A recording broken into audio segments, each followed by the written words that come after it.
Foreword. The essay on the history of Iran offered to the attention of readers is an attempt to give a brief summary of the history of Iran from ancient times to the present day from a Marxist position and is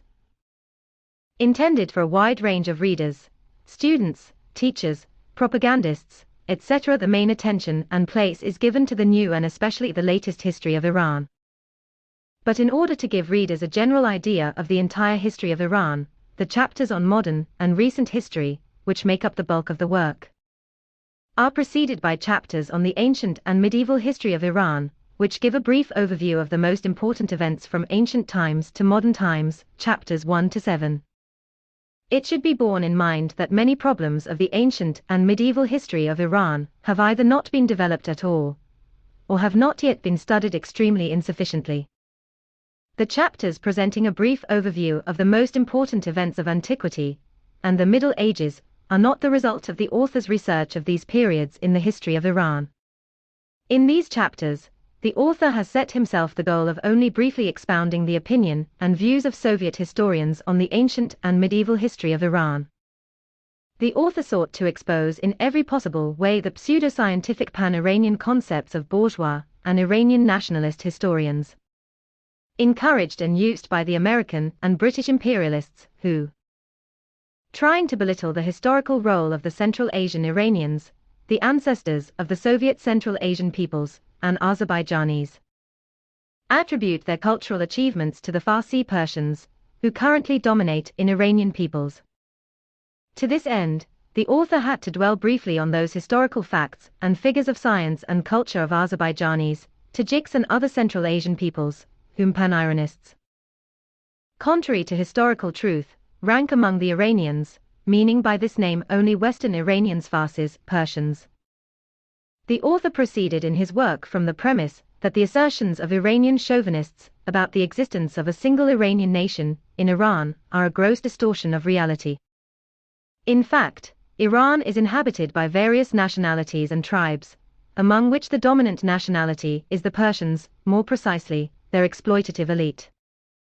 which make up less than half of the country's total population. In addition to the Persians, there are many nationalities and tribes in Iran, Kurds, Lurs, Bakhtiyars, Balochi, etc., who speak languages belonging to the family of Iranian languages, but very different from the Persian language Farsi.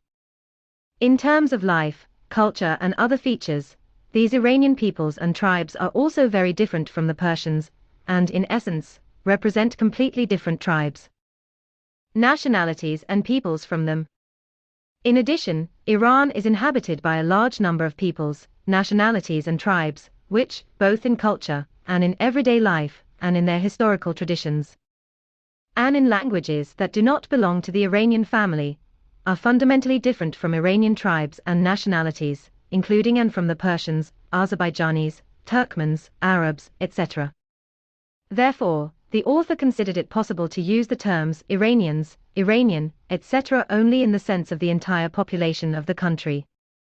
regardless of nationality, in the sense of the subjects of Iran, and belonging to the country and state. At the same time, taking into account that in Iran itself, and in the entire Near and Middle East the country has never been called and is not called Persia, but always Iran, and that the Persians do not at all make up the majority of its population, the author considered it necessary to call the country Iran in this work, not Persia. It should be borne in mind that in Russian historical literature in general, including pre-revolutionary literature, there is no work covering the history of Iran throughout its entire length. This circumstance greatly complicates the task facing the author. The author considers it his duty to express his deep gratitude to the Iranian sector of the Institute of Oriental Studies of the USSR Academy of Sciences, which discussed this work at its meeting on May 25, 1951, and helped the author eliminate many of its shortcomings with critical remarks. In the same way, the author expresses his gratitude to all the comrades who took part in this discussion, as well as those who looked through the essay on the history of Iran before submitting it to print. The author is aware that even in its present form, the essay on the history of Iran cannot be free from shortcomings, and will be grateful for criticism that will point them out to him.